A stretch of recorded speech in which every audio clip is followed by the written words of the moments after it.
A man who lost everything, a woman with everything to lose, and a child who never stopped hoping. This isn't just a story about a broken-down cabin deep in the woods. It's about second chances, hidden identities, and the kind of love that takes years to find its way home. What if the woman he helped was the mother his son had never known? And what if she had a secret big enough to change everything? If you love heartfelt stories that heal, inspire, and linger long after they end, take a moment to subscribe and join our growing family of kind-hearted souls. You won't want to miss what comes next. Now let's begin. A poor single father fixed a woman's cabin, unaware she was a billionaire, and the mother he'd lost. The wind shifted as it often did in the foothills of the Bitterroot Mountains, abrupt, untamed, and full of secrets. Jack Turner tightened the collar of his worn flannel shirt and wiped the back of his hand across his brow, already damp despite the late October chill. His hammer rested on the porch railing, silent for once. It had been a long day of patching fence posts, splitting firewood, and checking on the leaking roof of the shed. Just another Tuesday. Behind him, the faint clatter of toy trucks echoed from the kitchen, where his 8-year-old son, Noah, was constructing imaginary roads across the linoleum floor. Jack smiled at the sound, grateful in a way that only a man who had lost everything once could be.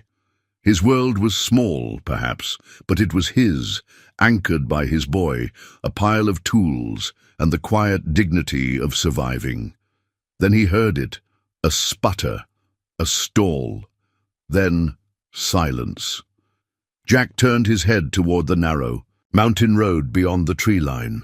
It wasn't common for strangers to wander this deep into the hills. Locals knew the terrain was rough, cell service spotty, and the road unforgiving to anyone without four-wheel drive. Another minute passed. Nothing.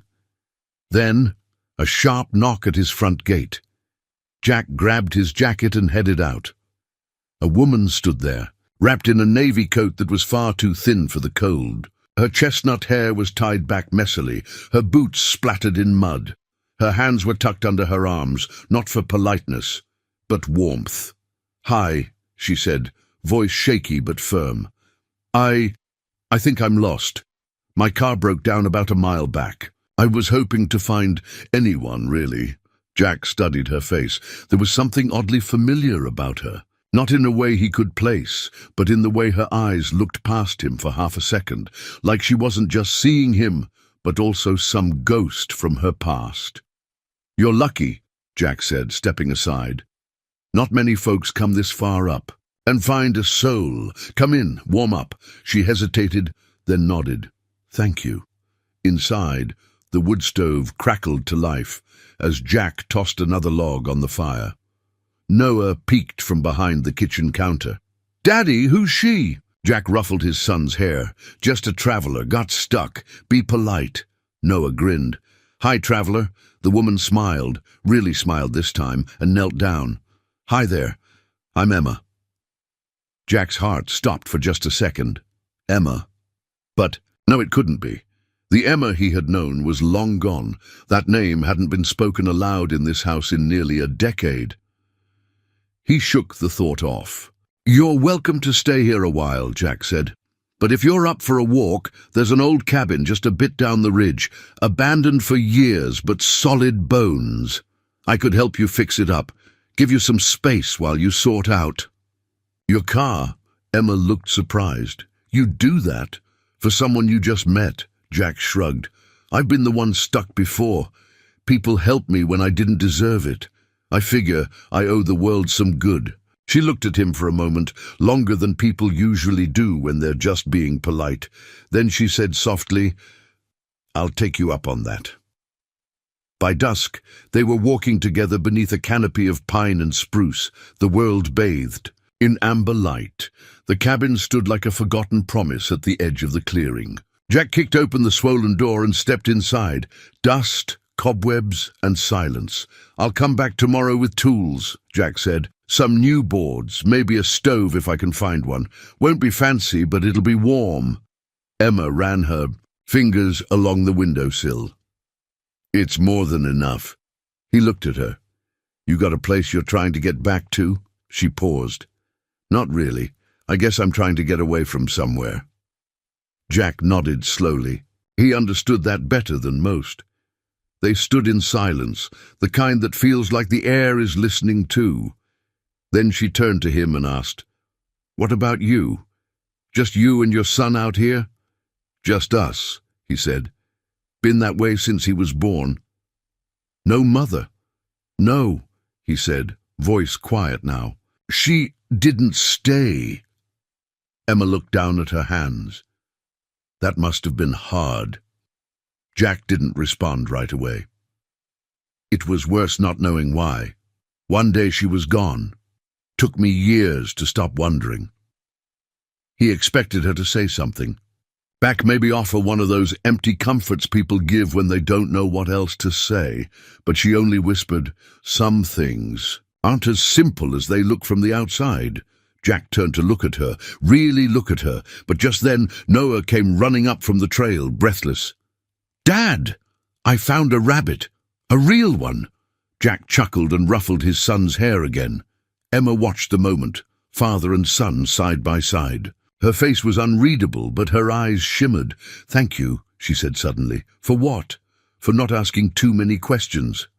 Jack smiled. "Sometimes answers come when they're ready.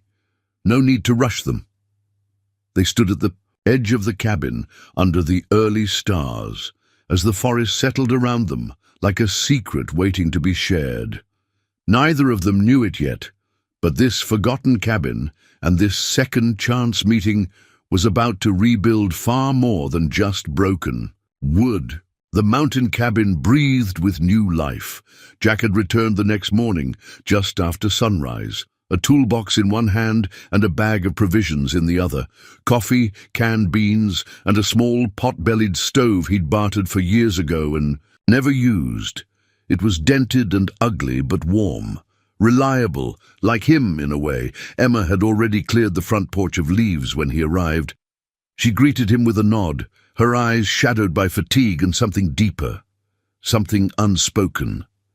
"Didn't expect you so early," she said. Jack shrugged, setting the tools down with a familiar thud. "I don't sleep much, and I figured if you're going to be here a while, you'll need more than 4 walls and cobwebs." She offered a faint smile. 4 walls were already more than I had yesterday. They worked side by side in silence, the kind that wasn't uncomfortable, just cautious, like the space between people learning how to be human with each other again. Jack sanded a warped window frame while Emma swept out the hearth. Occasionally their eyes would meet, but they didn't say much. She didn't volunteer anything about her past, and Jack didn't pry. He was a man who had learned the value of silence, not as avoidance, but as kindness. Around midday, Noah arrived with a sandwich and 100 questions. "Are you staying here forever?" he asked Emma, crumbs clinging to the corners of his mouth. Emma laughed. "I doubt it."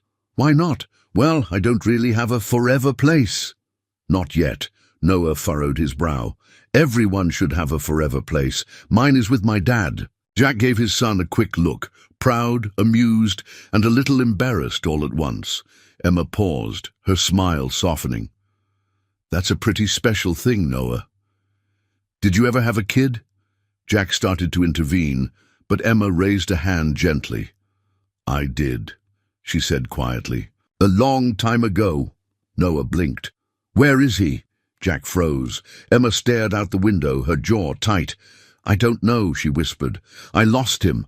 Noah, innocent and unaffected by adult caution, reached out and touched her arm. "Maybe you'll find him." Emma didn't answer, but her eyes shimmered with something raw and fragile, grief that had never been grieved out loud. After Noah left, Jack watched Emma quietly as she wiped dust from a shelf. "You don't have to answer this," he said gently, "but I gotta ask. Are you safe?" She looked up, startled. "I mean, whoever you're running from, are they a danger to you or to Noah?" Emma let out a breath, a short, sharp sound that was half laugh, half sigh. "I'm not running from anyone dangerous," she said. Only the person I used to be. That stopped Jack cold. He nodded slowly, like a man who understood far too well. That's harder to outrun than any person. They didn't speak of it again. As the days passed, the cabin began to feel less like a broken structure and more like a shelter for unspoken truths. Jack installed shelves and repaired the wood stove. Emma sewed curtains from old flannel shirts Jack donated. It was a strange kind of companionship, functional, quiet, but not empty. Each evening, she joined Jack and Noah for dinner. Simple meals, stew, cornbread, black coffee, but they filled. The cabin with warmth that had nothing to do with temperature. Emma was different around Noah, softer. Her laughter came easier, even if her smiles never quite reached her eyes. Jack noticed. He noticed everything, but he said nothing. Then one evening, as the sun dipped behind the pines, Emma sat on the porch steps, cradling a chipped mug of tea. Jack sat beside her, hands calloused, boots dusty. "Thank you," she said suddenly, "for all of this." He glanced sideways. "For fixing some rotten floorboards?" "For not asking who I was before this," she said. "Everyone wants to know your story. You don't. I figure people tell you what matters when they're ready," Jack said. Emma nodded. "I wasn't always this lost, you know. I never thought you were." She turned to him then, and for a brief second her face opened, vulnerable, stripped bare. "I was a different person before," she said. "The kind that believed in clean lines, clear choices, perfect plans. I thought money could buy distance from pain. Turns out it just makes the silence louder." Jack didn't reply. He didn't have to. She looked at him, really looked at him. "And you? What did you believe in before all this?" Jack chuckled, low and soft. "I believed in," Emma's breath caught. "The mother of your son," he nodded. "We were young, too young to know what forever meant. But I loved her. I still don't know why she left." Emma's eyes filled and she looked away. "Maybe," she whispered, "she didn't want to. Maybe she didn't have a choice." Jack stared into the trees. "There's always a choice."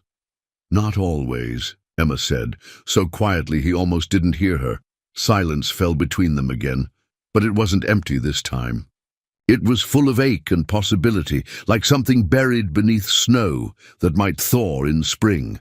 And for the first time, Jack wondered, truly wondered, who this woman was, and why she felt like someone he'd known once, in another life. By the third morning, the frost clung to the window panes like delicate lace, and Jack knew the real Montana winter was only a few weeks away. Time had a way of slipping through your fingers in the mountains. One day you were patching up holes, the next you were shoveling snow out of your own footprints. He arrived at the cabin before sunrise, as promised, a thermos of coffee in one hand and a coil of copper wire slung over his shoulder. Inside, Emma was already awake, curled beside the wood stove with a blanket around her shoulders and a notebook in her lap. She was scribbling something, but when he stepped in, she closed the book quickly, too quickly. "Morning," she said, attempting a casual tone. "Morning," Jack replied, setting down his tools. "Thought I'd install some proper lighting today. Got a few battery-powered fixtures. Not fancy, but they'll do the job." Emma smiled. "I'm starting to think you don't believe in fancy." Jack chuckled. "Fancy breaks. Simple lasts." She looked at him then, as though she wanted to say something more. But the moment passed. Jack got to work wiring the cabin. As he moved between beams and floorboards, Emma followed quietly, watching him with the curious attentiveness of someone rediscovering what it means to trust. Noah arrived shortly after breakfast, his backpack bouncing behind him, holding his newest treasure, a rusted metal toy car he'd found in the brush behind the house. "I'm going to clean it up," he announced proudly. "Maybe Mom—" He stopped, blinking. "Maybe Emma can help me." Emma froze for a second, then nodded. "Of course." Jack didn't miss the pause, nor did he miss the way Emma's hands trembled just slightly when she accepted the toy. Later that afternoon, while Jack repaired a crack along the outer wall, Emma brought him a cup of coffee. She stood quietly for a while, watching him plane a warped plank with rhythmic strokes. "You know," she said softly, "watching you work is oddly comforting." Jack wiped his brow. "Better than a therapist?" She smiled. "Cheaper anyway." He looked up at her, saw the amusement in her eyes, but also the weight behind it. "Do you ever think," she continued, "that fixing something broken is easier than fixing yourself?" Jack leaned back on his heels, thoughtful. "Wood's honest. You know where it's weak. You see the rot. People hide their cracks." Emma didn't respond right away. Then, almost like a confession, she said, "I wasn't there when my child was born." Jack froze. "I was in a hospital, yes," she continued, her voice distant, "but not in the room, not the way I should have been. Decisions were made for me, things were said, and I believed them. I let them take him away from me." Jack turned toward her, the air between them suddenly heavier, tighter. Emma's eyes glistened, but she didn't cry. She was too tired for tears. This wasn't grief blooming. It was grief that had been buried too long, dug up by accident. "I've made peace with some of it," she added, "but not all, not even close." Jack looked at her carefully. "You don't seem like someone who gives up easy." "I didn't give up," she said, almost defensive. "I was told that he'd be better off without me." Jack's hands clenched instinctively. "Who told you that?" Emma didn't answer. Instead, she turned toward the window, toward the sound of Noah laughing outside as he rolled the toy car down a wooden ramp. "I think," she said finally, "that some people don't know the damage they do until it's too late to fix." Jack stood beside her. "And some people spend their lives trying to undo it anyway." They stood in silence, a healing kind of silence, one that didn't ask for explanations, only presence. That evening, while Emma prepared dinner, Noah came, running into the cabin with wide eyes and dirt-smudged cheeks. "I found something," he announced breathlessly. Emma and Jack followed him outside to where an old tree stump sat half-hidden near the cabin's edge. Noah knelt beside a patch of moss and pointed. "Look, it's a box." Sure enough, a rusted tin box lay wedged beneath. A stone slab. Jack pried it open carefully, revealing several yellowed letters inside, tied with a faded ribbon. Emma gasped. The handwriting was delicate, looped, unmistakably hers. Jack held one up, brow furrowed. "These are addressed to me." Emma reached for them, then hesitated. "I wrote those," she whispered, "years ago. I never mailed them. I must have hidden them here, before I left." Jack stared at her, stunned. Emma looked away. "I didn't think I'd ever come back, but I couldn't throw them away." Jack unfolded one of the letters, his rough fingers brushing across the worn ink. "Jack, I don't know if you'll ever forgive me. Maybe you shouldn't. But I need you to know I never stopped loving you." He looked up at her. Emma was already walking away, her arms crossed over her chest, as if holding herself together by force. Jack didn't call after her. He simply stood there, holding a piece of a past he thought had vanished forever. Inside, Noah peered at the letters curiously. "What are those, Dad?" Jack looked down at his son, the boy who had only ever known a mother as a memory. "Old words," he said quietly, "words that never made it home." Noah tilted his head. "Are they love letters?" Jack nodded slowly. "Yeah, I think they are." And in that moment, standing at the edge of something once lost, and maybe, just maybe, found again, Jack realized the cabin wasn't the only thing being rebuilt. That night, Emma couldn't sleep. The letters sat on the small wooden table near the window, tied again in the faded ribbon, but nothing could bind the emotions they had unwrapped. Words she had forgotten, no, buried, had now found their way, back into the light, and with them, a pain she had taught herself to live above. She stepped outside into the crisp mountain air. The moon hung low and pale over the clearing. From the main house, she could see the faint amber glow from Jack's kitchen window.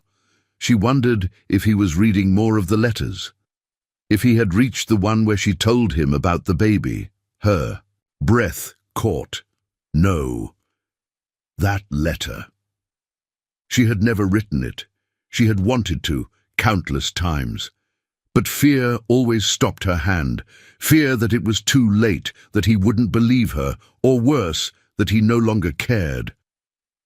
The floor creaked behind. Emma turned. Jack stood in the doorway of the cabin, silhouetted by the soft light from the wood stove. In his hand was one of the letters, folded, worn, red. "I forgot how you used to sign your name with that little heart," he said softly, a strange tenderness in his voice. "I always liked that." Emma said nothing. The quiet between them was thick with everything unsaid.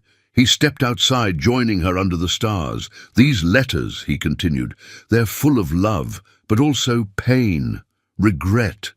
I can't help but wonder, why didn't they ever reach me?" Emma swallowed. "Hard, because I never sent them. I wrote them after I left. I'd sit in that cabin day after day, trying to explain what happened. But I couldn't find the courage to put them in the mailbox, so I buried them, along with everything else." Jack looked at her, eyes steady. "Why did you leave, Emma?" She looked away. "I was told to.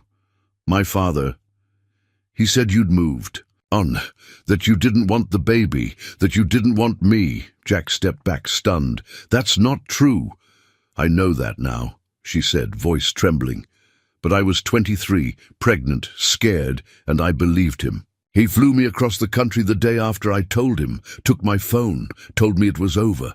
Jack's hands curled into fists. "And you never tried to reach me."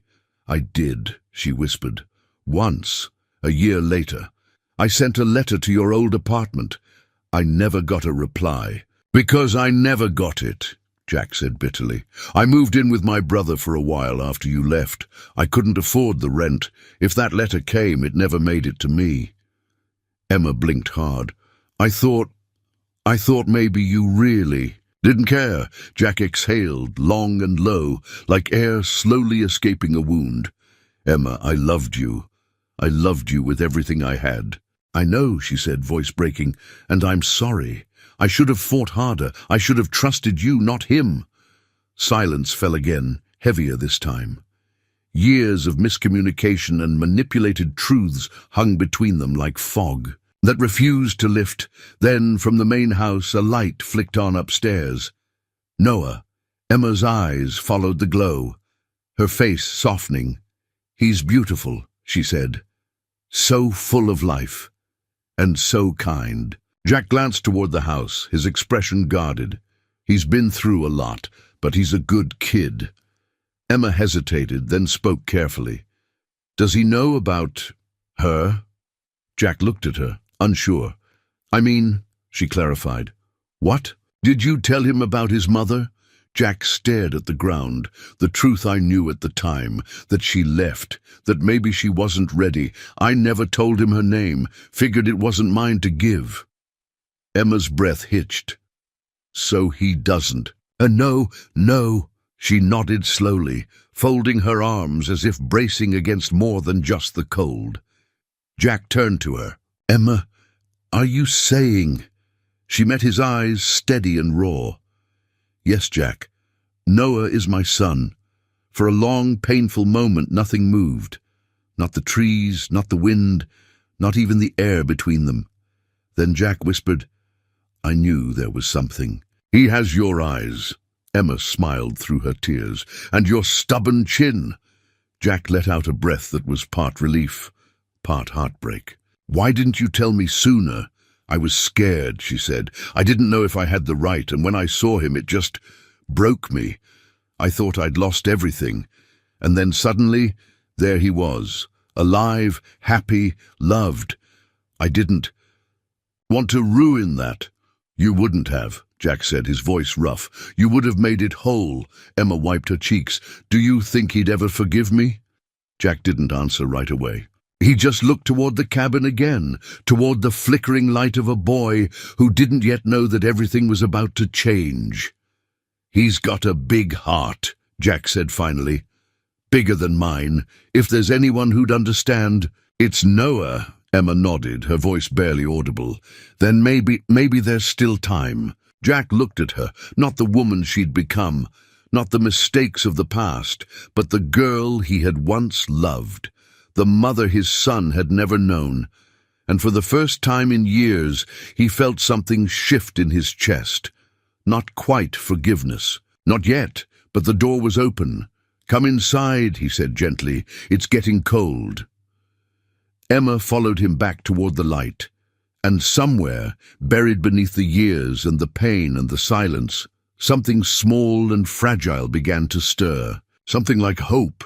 The storm came without warning. One minute the sky was dull but quiet, the way it often was in the Montana highlands in early November. The next, the wind began to howl, low and guttural, like some ancient animal waking from its sleep. Jack looked up from the porch, sensing it before he saw it. Years of living off the land had sharpened his instincts. He could feel it in the shift of the trees, in the sudden hush of birdsong, in the way the air turned cold enough to bite. He called into the house, "Noah, gather the kindling. We'll need a good fire tonight." From the living room, a clatter of boots followed by the sound of small feet scrambling to obey. Jack moved quickly, covering the woodpile, checking the shutters, fastening the tarps over the old truck. But as he worked, his mind wasn't on the storm. It was on her, Emma. Their conversation the night before had shaken something loose inside him, something he hadn't realized was still buried. Knowing the truth didn't erase the past, but it changed it. It reframed every ache, every unanswered question. It softened his anger, stirred old, unwanted hope. And now she was gone. She hadn't said where, just that she needed some air. That had been hours ago. The first flakes of snow were falling by the time he reached the trail. Visibility was dropping fast. The wind whipped through the trees like it had something to prove. He grabbed his coat, flashlight, and a wool blanket, and without another word to Noah, who watched him with wide, worried eyes, Jack set off into the forest. The storm turned violent quickly. Snow stung his face thick and fast, as if the sky itself had lost control. The flashlight barely cut through the curtain of white. The trail he'd cleared days ago was now indistinguishable from the rest of the woods. But he knew these trees. He knew the curve of the land, the way the rocks jutted at odd angles just past the second bend, the broken fence post near the old elk trail. He moved with certainty, driven by something far stronger than fear. He found the cabin dark, the door creaked open under his hand. Inside, only silence and cold. "Emma!" he called. "Emma, are you here?" Nothing. Panic began to rise. He turned and scanned the woods again, the wind nearly knocking him back. Then a flash of navy blue near the ravine's edge. "Emma!" He ran toward her. She was curled near the base of a tree, her coat half covered in snow, her eyes closed, lips pale. Jack dropped to his knees. No. "Emma, stay with me." He shook her gently, then more firmly. Her eyes fluttered open, unfocused. "I was just trying to think," she murmured. "In the middle of a damn blizzard?" Jack growled, his voice cracking. "You could have died out here." Emma tried to sit up, then winced. "I didn't mean to go far. I felt like I couldn't breathe." Jack wrapped the blanket around her, lifted her into his arms. "Well, congratulations," he muttered, half angry, half relieved. "You're breathing now." She was lighter than he remembered. Or maybe it was adrenaline dulling the weight. Either way, he carried her like he had years ago when they used to dance barefoot on cabin floors before life had gotten too complicated. By the time they reached the main house, his arms were trembling and his boots soaked through, but Emma was still breathing. That was all that mattered. Noah had stoked the fire high and had 2 mugs of hot cocoa waiting. Jack laid Emma on the couch, wrapped her in thick quilts. Her skin had regained a hint of color, and her eyes were clearer now. "You're lucky." he said, crouching beside her. "Another 30 minutes and—" "I know," she whispered. Noah hovered near the armrest. "Is she going to be okay?" Jack nodded. "She'll be fine." Emma reached out a hand, and Noah took it without hesitation. "I'm sorry," she said, her voice hoarse. "I didn't mean to scare you." Noah looked at her, confused. "Why were you out there?" Emma looked at Jack. He met her gaze, then gave a slight nod. "Permission." She turned back to Noah. "Because I was afraid," she said honestly. "Sometimes grown-ups get scared too." Noah tilted his head. "Scared of what?" Emma's lip quivered. "Of being too late." Noah looked at her for a long time. Then, without a word, he crawled up beside her on the couch and rested his head against her shoulder. "It's okay," he said. "You're here now." And in that moment, Jack felt something inside him crack open, like ice splitting after a long, cruel winter. Later that night, after Noah had fallen asleep, curled against the blankets, Jack stood in the doorway of the living room, watching Emma rest. She opened her eyes. "You didn't have to come after me." Jack crossed his arms. "Yeah, well, I did."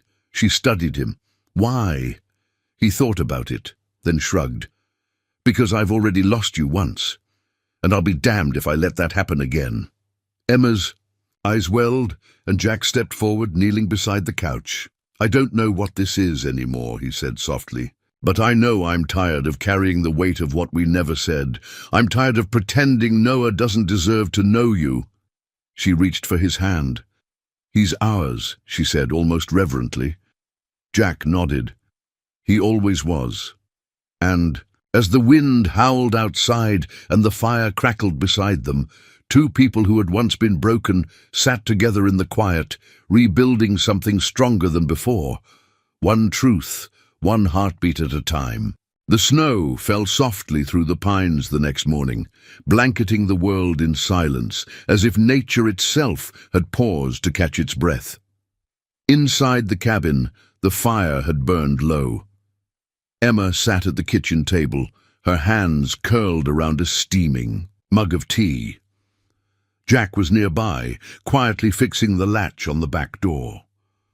Noah slept upstairs, exhausted after the night before. They hadn't spoken much since the storm.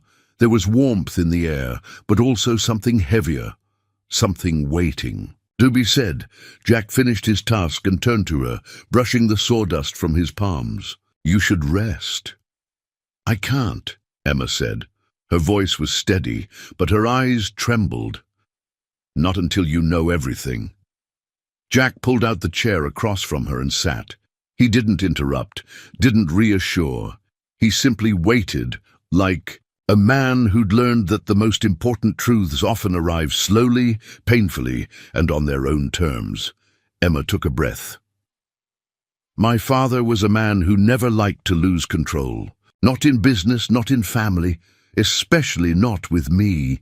She looked out the frosted window, as if seeing years instead of snow. "When I told him I was pregnant, he was furious. He called you poor, directionless, said you were using me. I was too ashamed to argue. I thought maybe he was right." Jack's jaw tightened, but he said nothing. Emma continued. "He flew me to New York the next day, took my phone, cut me off from everything. I wasn't allowed to write, to call, and when I gave birth, he told me the baby would be better off without me." She swallowed hard, fingers tightening around her mug. "They said you refused contact, that you never wanted to be a father, and I believed it. I was weak, Jack. I believed them because I wanted to believe I hadn't lost everything." Jack leaned back slowly, the words hitting him like quiet thunder.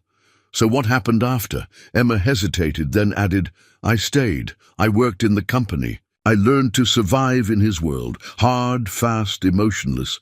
When he passed, he left me everything. Suddenly, I was the head of a billion-dollar legacy I never wanted." Jack stared at her, stunned. She met his eyes. "I was a billionaire, yes, but I was also alone. I had wealth, but no peace. I built foundations, donated to charities, funded schools, but nothing filled the hole I'd left behind. Jack's voice was rough. And that hole was Noah. She nodded. Every birthday I wondered if he missed me, if he knew my name. I thought of coming back so many times, but I was a coward. And then, she paused, her gaze softening. Then I saw the article about a mechanic named Jack Turner up in the mountains who'd won a community award for helping repair homes. After the floods, there was a picture, you holding a boy in your arms. Jack frowned. That was last year. Emma's voice broke. I knew the boy. I didn't even need to look twice. It was Noah, our son. Jack leaned forward, hands clasped. Why didn't you reach out then? Emma looked away. I didn't, and know if I deserved to. The room fell silent. Outside, the snow thickened. Inside, it felt like time itself had stilled. Jack stood slowly and walked to the window, staring out at the trees. I always wondered what happened to you, he said, voice low. I thought I did something wrong, that I wasn't enough. Emma turned to him. No, Jack, you were the only thing that was ever enough. Jack didn't move. You know what hurts most? It's not just the years we lost. It's the years Noah lost. A son should know his mother. Emma rose to her feet, walked to stand beside him. Do you think he'd ever forgive me? Jack looked at her, then toward the stairs where their son still slept. He's got your eyes, he said, but he's got a bigger heart than either of us. If anyone can forgive the past, it's him. Emma closed her eyes. I want to tell him everything. Jack paused, then nodded. Not yet, he said gently. He's just a kid. Let him get to know you a little longer, as Emma, not as a ghost come back from the dead. She nodded. Okay. They stood side by side, watching the snow fall, the weight of the truth settling between them, not as a burden, but as the beginning of something honest. That afternoon, Noah came downstairs and found Emma sitting near, the fire quietly sketching something in her notebook. He climbed onto the couch beside her. What are you drawing? He asked. She smiled. A cabin. Like this one? Exactly like this one, she said, except maybe with a garden out front and wind chimes. Noah nodded. I like that. Then, after a moment, he added, You look like someone I used to dream about. Emma's breath caught. What do you mean? I used to dream I had a mom, he said softly, but she never had a face, just a feeling.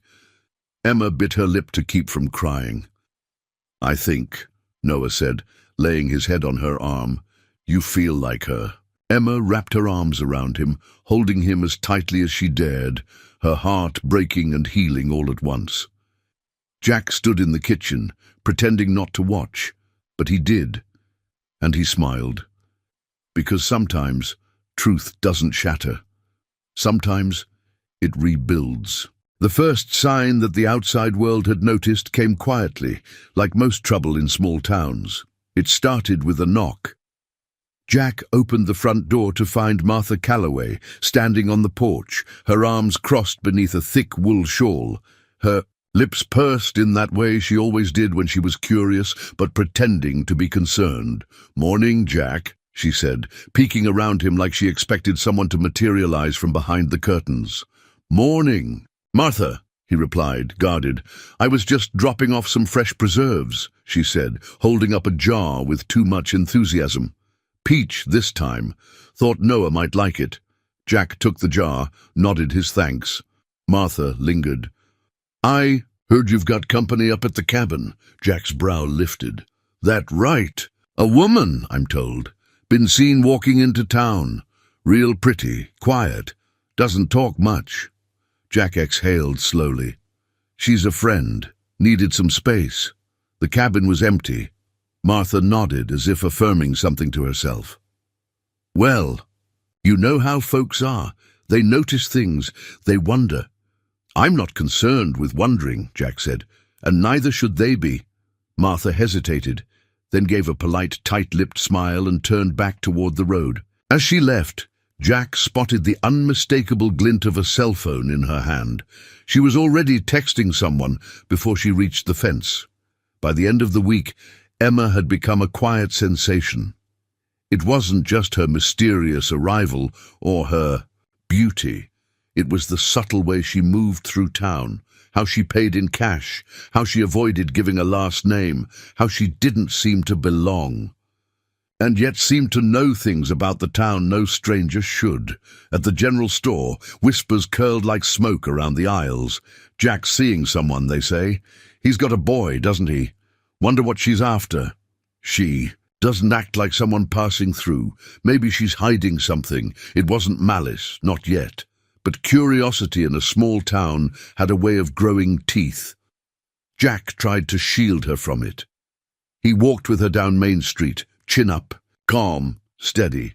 He took Noah to school and didn't flinch when the other parents offered polite nods that barely concealed their glances. He stood by Emma in line at the hardware store and dared anyone to ask the questions behind their eyes. But Emma felt it. At first, she brushed it off. A lifetime in boardrooms had given her thick skin. But this was different. This wasn't about business or media. This was about belonging or not. That evening, as they sat on the porch, Emma leaned against the railing, arms wrapped around herself. "They know," she said softly. Jack didn't ask what she meant. He knew, Emma continued. "Not everything, but enough to make up the rest." Jack leaned back in the chair beside her. "You're not doing anything wrong. I'm a billionaire, pretending to be a ghost," she said with a sad smile. "People hate what they can't label." "You're not pretending," Jack said. "You're healing. That takes time." She looked at him. "Maybe I should go." Jack turned toward her sharply. "No. You saw what happened with Martha. It's only a matter of time before someone starts digging. And once they do, let them dig," he said. "We have nothing to hide." Emma's voice dropped. "Jack, the world I come from doesn't forgive easily. They'll twist this. They'll paint it like I abandoned my child and ran away, to hide with the first man who didn't ask questions. And they'll hurt you. And Noah," Jack stood. "Let them try." Emma looked up at him, heart in her throat. Jack stepped closer. "I've lived half a life trying to protect what little I had left. But I'm done hiding. If they want to talk, let them. But you're not leaving again. Not unless you choose to." Emma blinked back tears. "And if I choose to stay?" Jack smiled, a rare, full smile that reached the corners of his eyes. "Then we build something real. This time, with both hands." Later that night, after Noah had gone to bed, Jack sat by the fire carving something small from cedar wood, a habit he'd picked up after Emma moved in. His hands moved with practiced ease, but his mind wandered. Emma sat across from him, sketchbook in her lap. "You never told me what you're making," she said. Jack didn't look up. "It's a chime for the porch. Thought we could use a bit of music when the wind comes." Emma smiled. "That's beautiful." He glanced at her. "I was going to give it to you when the time was right." Emma tilted her head. "What time would that be?" Jack hesitated, then set the carving down and reached into the side drawer. He pulled out a small, hand-carved box. Emma's breath caught as he opened it. Inside was a ring, not gold or diamond-studded, but made from polished walnut wood. Smooth and warm. "I don't have money," Jack said simply, "and I can't give you the life you had before, but I can give you something real, something honest." Emma stared at him, overwhelmed. "This ring," Jack continued, "was carved from the beam of the old cabin, the one we fixed together. I thought maybe we could start again from there." Tears filled her eyes. She didn't say yes. She didn't need to. She took the ring, slid it onto her finger, and leaned across the table, pressing her forehead against his. Outside, the snow began to fall again, quiet and slow. And for the first time in years, they weren't running from the world. They were standing still together. The snow began to melt, as November gave way to a timid Montana December, softening the earth and revealing the rugged, beautiful mess of pine needles, mud, and old stone walkways beneath. Jack stood outside the cabin, sleeves rolled, saw in hand. Sweat already collecting at his brow despite the cold air. The sun peeked over the ridge, casting a golden haze across the clearing. Sawdust floated like pollen in the breeze. Behind him, Emma stepped out onto the porch, cradling a mug of coffee. She was barefoot, always barefoot now, her hair loose, her eyes softer than he'd ever seen them. "Are you sure you don't want help?" she asked. Jack glanced at her with a grin. "Last time you used a hammer, I had to replace the drawer." Emma smiled unbothered. "Creative carpentry. You should thank me." "You want to help?" Jack asked. "You can paint." Emma looked at the side of the cabin, half-primed and flaking. "Deal." Noah soon joined them, dragging a pail of nails far too heavy for him and wearing an oversized work belt that kept slipping around his waist. "I'm in charge of important things," he declared. "Like what?" Jack teased. "Like making sure you both take snack breaks and that no one bleeds." Emma laughed. "We'll make you foreman." The air between them was light, easy. They were no longer navigating pain, but possibility. For days, they worked. Side by side, Emma sanded and painted while Jack replaced the windows. They installed a new stove, rebuilt the porch railing, and even dug out the path leading to the garden Emma had sketched weeks before. There was something holy in the rhythm of it, in the way Noah fetched screws, in the way Emma tucked her hair behind her ear when she focused, in the way Jack would pause just for a breath to take it all in. One night, after a full day of work, they lay on their backs on the porch roof, looking at the stars. Noah was asleep inside. The air was cold, but they were warm under a single blanket. Emma turned her head toward Jack. "Do you ever think this could have been our life all along?" Jack was quiet for a long time. "Sometimes, but then I think maybe we weren't ready back then." Emma nodded. "We were just kids." Jack turned to her. "But we're not now," she smiled faintly. "No? Now we know what matters."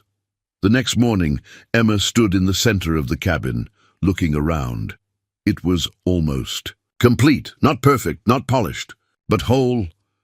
She turned to Jack. "I want to stay." He blinked. "Here? In the cabin?" "Yes," she said. "Not just here. Here with you. With Noah. I want to build a life from what we've rebuilt." Jack set down his tool belt. "Emma, are you sure? Because this isn't the world you came from." She walked to him and took his hand. "No, Jack.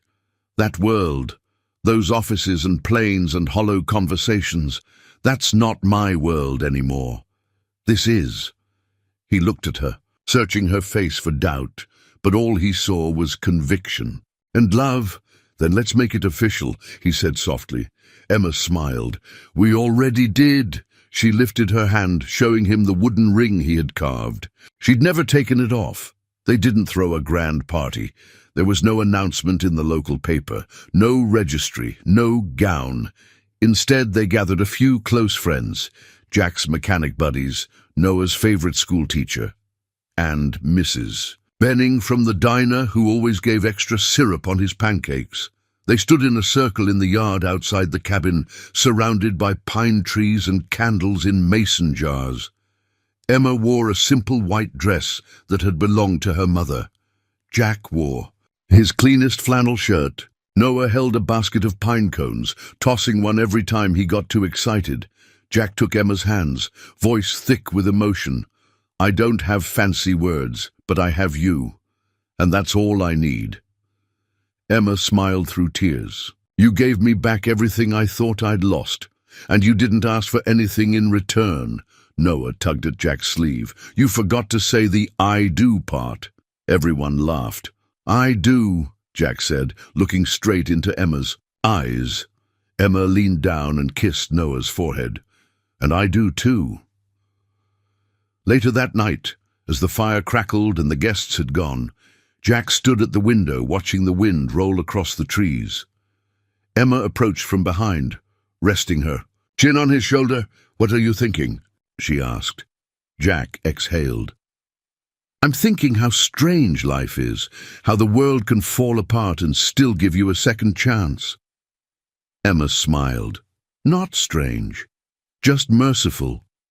Jack turned to her. "You didn't just come back, Emma. You brought us home." They stood there for a long time, wrapped in quiet and warmth, as snowflakes began to fall again, soft, slow, like blessings returning to where they belonged. It wasn't the announcement that made the town change. It was the way she looked at people. After the small ceremony, Emma began spending more time in town. She walked into the general store with dirt on her hands and paint in her hair. She carried bolts of fabric and asked real questions about roofing nails, vegetable seeds, and which wood stove worked best through harsh winters. She didn't hide anymore. People didn't understand it at first. The woman who'd arrived alone and unnamed had suddenly become Jack Turner's wife, Noah's stepmother, and, most shockingly, a permanent resident. Martha Calloway was the first to speak it out loud at the diner. "She's not like the others," she said, stirring her coffee thoughtfully. "Most folks with money come through here acting like they've got better places to be. She just sits like she belongs." And slowly, the tide shifted. By the end of December, Emma was on a first-name basis with half the town. The same whispers that once questioned her now carried a kind of respect tinged with wonder. People still didn't know exactly who she was until the day she told them. It happened at the town's community fundraiser, a modest gathering held each year to repair the local school's heating system or save the library from one more budget cut. Emma had donated quietly for weeks under the name E. Rowan. But this year, she stood beside Jack in the town hall's wood-paneled gathering space, a paper in her hand, and Noah clinging to her side like a shadow. She didn't ask to speak. She simply did. "My name is Emma Rowan," she began. "Some of you have heard pieces of my story. Others may have guessed it. But today I want to tell you all the truth, not because I need to, but because I want to." The room quieted, save for the hum of the old radiator in the corner. "I was born into a world where everything had a price," she continued. "I was taught that power meant silence and that love was conditional. For a long time I believed that. I followed it. I benefited from it." She paused, looking down at Noah, who squeezed her hand. "And then I lost everything that mattered, because I let others decide what I was allowed to fight for."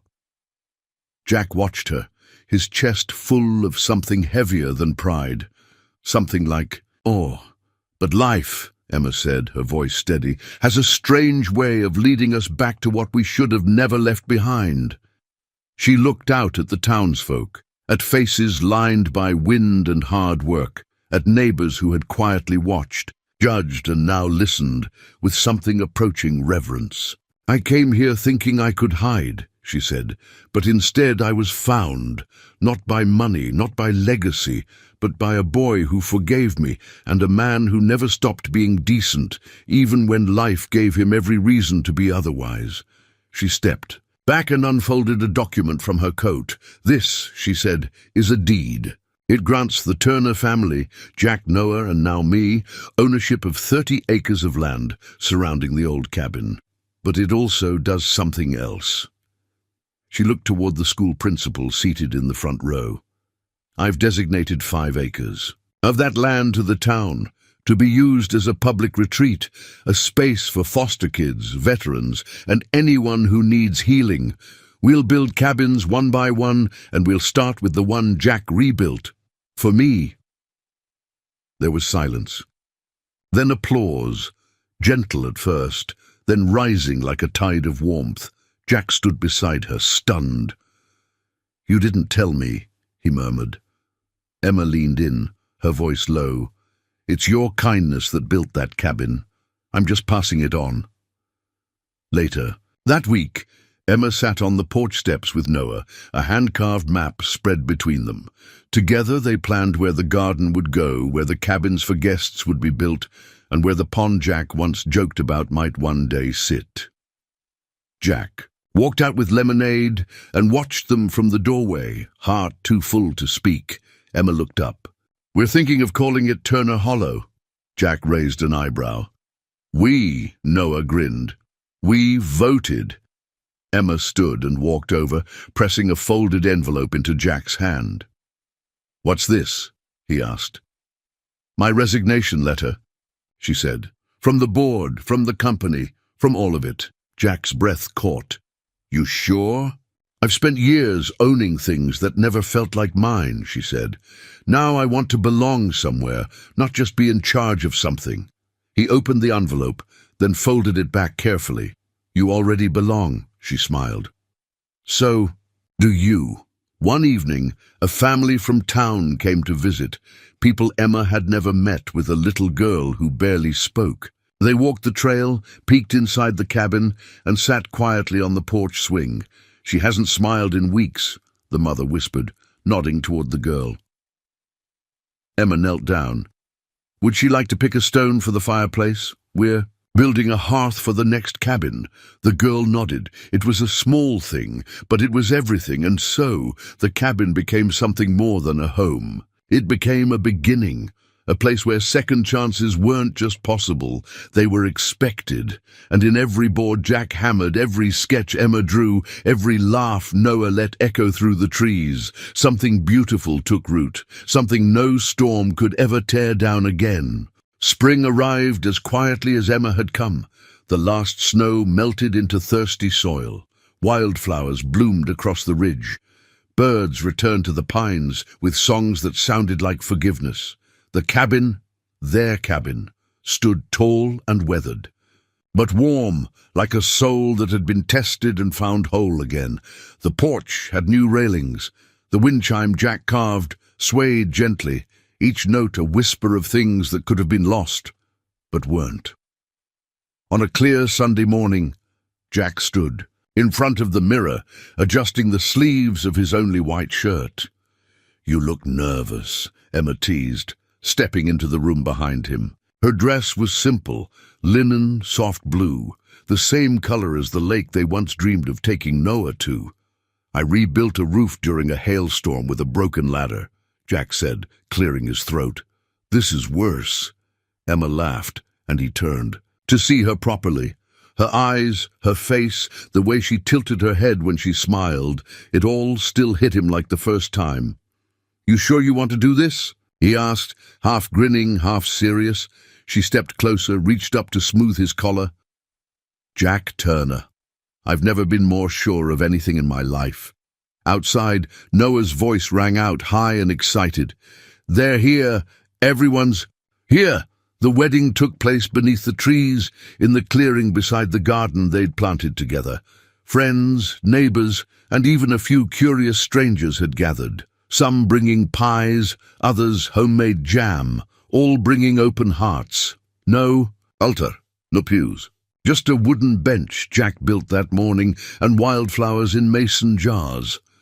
Noah stood proudly between them, holding a small wooden box Jack had carved just for this moment. He was both best man and ring-bearer, and he took both jobs very seriously. The local pastor cleared his throat and smiled at the couple before him. "Marriage," he began, "is not built on perfection. It is built on return, on choosing each other after the storm, again and again." Jack turned to Emma. "I once thought I lost you forever, but somehow life brought you back. Not just to me, but to our son, to this home. I don't need a promise. You being here is enough, but I'll still give you one. I'll never let go again." Emma's eyes filled. "I thought I had ruined everything, that I had no right to come back, but you and Noah, you gave me something I didn't believe I deserved, a second chance. So here's mine to you.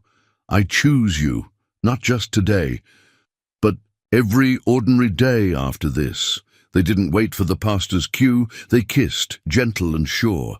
The crowd applauded. Some wiped their eyes. Martha Calloway sniffled loudly and pretended it was allergies. That evening, when the guests had gone and the stars lit the sky like scattered lanterns, Jack took Emma's hand and led her into the cabin. "Wait here," he said, disappearing into his small workshop. She stood in the center of the room, still. In her dress, arms wrapped around herself, the cabin smelled of pine and fresh bread. The fire glowed low. It was the kind of quiet that made you feel safe. Jack returned, holding something behind his back. "I wanted to give you something special," he said. He handed her a small cedar box. Emma opened it slowly.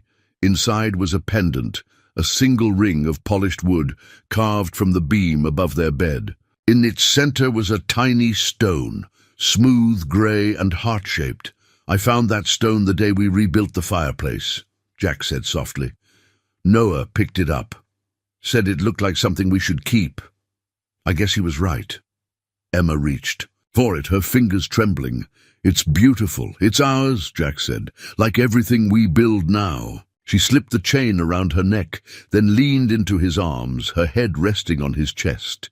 "Do you ever think," she whispered, "how strange it is that it all began with a broken-down car on a dirt road?" Jack kissed the top of her head. "No, it began long before that, and it'll keep beginning every day we choose each other again." Outside, Noah sat on the steps of the porch, a notebook in his lap. He was writing a speech he said he'd give someday. Maybe when they opened the second cabin or the third. Maybe when someone else needed to be reminded that lost things can be found again. He looked up at the cabin. Inside, there was laughter. Then the sound of a chair scooting back. Then music, old, soft, and familiar. Noah smiled. He didn't have to understand all the pain they'd carried. He only knew one thing now. His mom and dad were home, and so was he. Years later, people would come from all over to visit Turner Hollow, not for the scenery, though it was beautiful. Not for the cabins, though they were warm and welcoming, but for something harder to name, something you could only feel when you stood at the threshold of a little wooden cabin where kindness had rebuilt what the world once tore apart. And if you were lucky, you'd hear the chimes in the wind, singing a song about second chances and the kind of love that never truly leaves. Before you go, we'd love to hear from you. Where in the world are you watching from? Drop a comment below and let us know. Your words mean more than you know. If this story touched your heart, consider subscribing to the channel so you won't miss the next tale of kindness, love, and second chances. From the bottom of our hearts, thank you for spending your time with us today. We're so grateful you're here. Until next time, take care and keep believing in the good.